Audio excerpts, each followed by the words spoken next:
দিনের বেলা রোজা রাখতে হবে। এখন 3টা রোজা রাখতে পারলে ভালো, অর্থাৎ 13, 14, 15। সেটা হাদিস হচ্ছে ক্বালা রাসূলুল্লাহ সাল্লাল্লাহু আলাইহি ওয়াসাল্লাম মান সামা সালাসাতান মিন শাবান বাসাল্লাহু তাআলা নাকাতে মিন নূকিল জান্নাহ। নূরে মুজাসসাম হাবিবুল্লাহ হুজুর পাক সাল্লাল্লাহু আলাইহি ওয়াসাল্লাম করেন, যে ব্যক্তি এই শাবান শরীফ মাসে 3টা রোজা রাখবে, মান সামা সালাসাতান মিন শাবান বাসাল্লাহু তাআলা নাকাতে মিন নূকিল জান্নাহ, আল্লাহ পাক ওই ব্যক্তিকে জান্নাতের নিয়ে যাবেন। কিভাবে? হাসরের মধ্যে উপস্থিত করবেন। কিভাবে? জান্নাতি উটনীত করে তাকে হাসরের মধ্যে উপস্থিত করেন, সেইভাবে তাকে জান্নাতে নিয়ে যাবেন। সুবহানাল্লাহ। বাসাল্লাহু তাআলা তাকে আল্লাহ পাক হাসরের মধ্যে তুলবেন কি হিসেবে? জান্নাতি উটনি করে, অর্থাৎ সে জান্নাতি উটনিতে সে সাওয়ার অবস্থায় সেখানে উপস্থিত হবে। সুবহানাল্লাহ। মান সামা সালাসাতান মিন শাবান বাসাল্লাহু তাআলা আল্লাহ নাকাতে মিন নূকিল জান্নাহ, আল্লাহ নাকাতে মিন নূকিল জান্নাহ, জান্নাতি উটনির মধ্যে একটা উটনিতে করে তাকে উপস্থিত করার, অর্থাৎ সে জান্নাতি হবে। সুবহানাল্লাহ।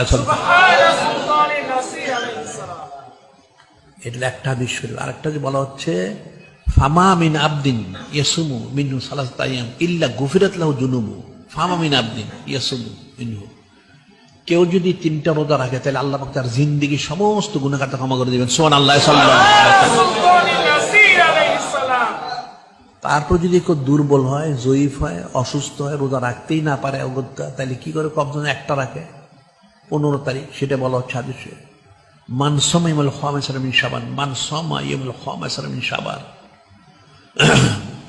লাম তামসুন নার আবাদা, মান সামা ইয়াউমুল খামিস মিন শাবান, যে কমপক্ষে 15ই শাবান শরীফ, অর্থাৎ রাতে দিনের রোজা রাখলে তারিখে লাম তামাসুন নার আবাদা, একদিনও যদি সে রোজা রাখতে পারে কষ্ট করে, তাহলে তাকে জাহান্নামের আগুন কোনোদিনই স্পর্শ করবে না। সুবহানাল্লাহ। অর্থাৎ সে জান্নাতি হবে। সুবহানাল্লাহ। কত ফজিলত!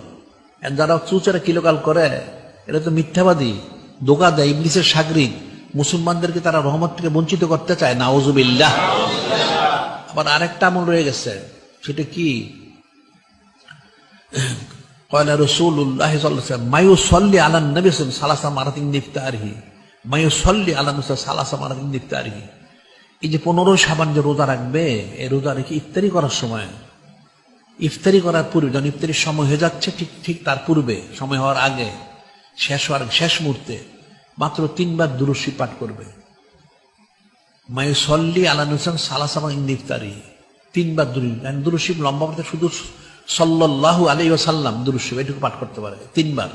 সাল্লাল্লাহু আলাইহি ওয়াসাল্লাম, সাল্লাল্লাহু আলাইহি সাল্লাম, সাল্লাল্লাহু আলাইহি সাল্লাম 3 বার পাঠ করবে। তাহলে কি হবে? ইল্লা গাফারাল্লাহু লাহুম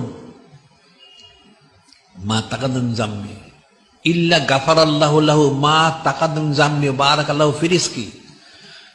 কি করবেন? আল্লাহ পাক তার পিছনের সমস্ত গুনাহ খাতাগুলি ক্ষমা করে দিবেন। সুবহানাল্লাহ। এবং তার সামনে তার রিজিকের মধ্যে আল্লাহ বরকত দিয়ে দিবেন। সুবহানাল্লাহ। এটা 15ই শাবান শরীফে ইফতারি করার পূর্বে, যখন ইফতারির টাইমটা হয়ে যাচ্ছে, মাত্র 1-2 মিনিট বাকি আছে, তখন সে 3 বার দুরূদ শরীফ পাঠ করে যেন আজান দিলে ইফতারিটা করে, তাতে তার পিছনের জিন্দেগীর সমস্ত গুনাহ খাতা ক্ষমা করে দেওয়া হবে এবং সামনের তার 1 বছর রিজিকে বরকত দেওয়া হবে। সুবহানাল্লাহ। তাহলে কত ফজিলত! ফজিলত কিন্তু শেষ নেই। এখন বাতিল ফেরকারা মিথ্যা কথা বলে, মানুষকে ধোঁকা দেয়, কোরআন শরীফ সুন্নাহ বুঝে না, না বুঝার কারণে অপব্যাখ্যা করে। এদের আসলে অন্তরে গালিজ পড়ে গেছে, লানত পড়ে গেছে, অন্তরে গালিজে পূর্ণ হয়ে গেছে, অন্তরটা গালিজে পূর্ণ হয়ে গেছে। অনেক ফজিলত। এখন সেই রাত্রে বন্দি করতে হবে, দিনে রোজা রাখতে হবে। উত্তম হলো 13, 14, 15। এই বছর তো